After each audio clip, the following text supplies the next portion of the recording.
سلام دوستان، خوش آمدید به کانال پخت و پزهای خانگی. ما امروز همراه یک نمود کرم شارلات تیار میکنیم. کرم ما به نهایت با لذت تیار میشه.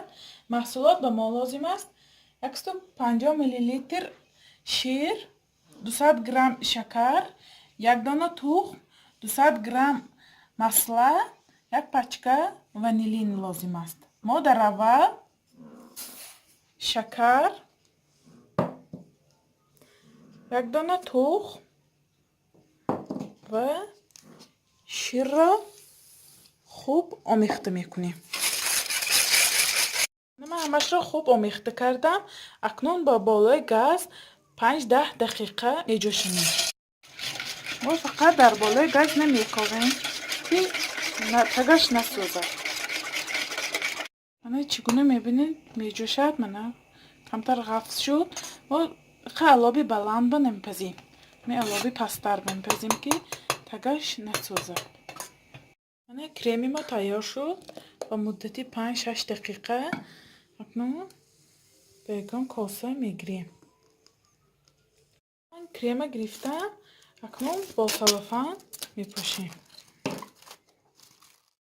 کرم ما خلالدلنیک بنمیگذاریم. همین حرارت خانه با خنک شود. من تا خنک شدنش میایسته. من کرمی ما هم خنک شد. ما در اول 200 گرم مساله را با میکسر لط میزنیم. من بینید مستی ما ملایم گرفتم آنیم خلالدلنیک 1-2 ساعت پیش از کرم تیار کردم. را 8-10 دقیقه لط میزنیم. من لط زدم. من کرمی پختگی من یک قاشق همراه کرده لط میزنم.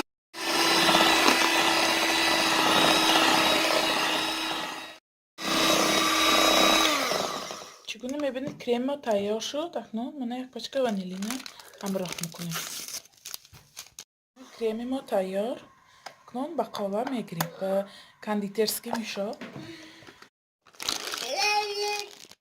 نه چقدر شد. مزهش به نهایت با لذت تماما دل نمیگیرد. شما هم حتما برای تارت و پیراژنی ها تیار کنید. کانال ما را دستگیری کنید، پادپیساتسیا کنید و یار و دوستان را دعوت کنید. خیر تا ویدیوهای آینده در پناه خدا باشید.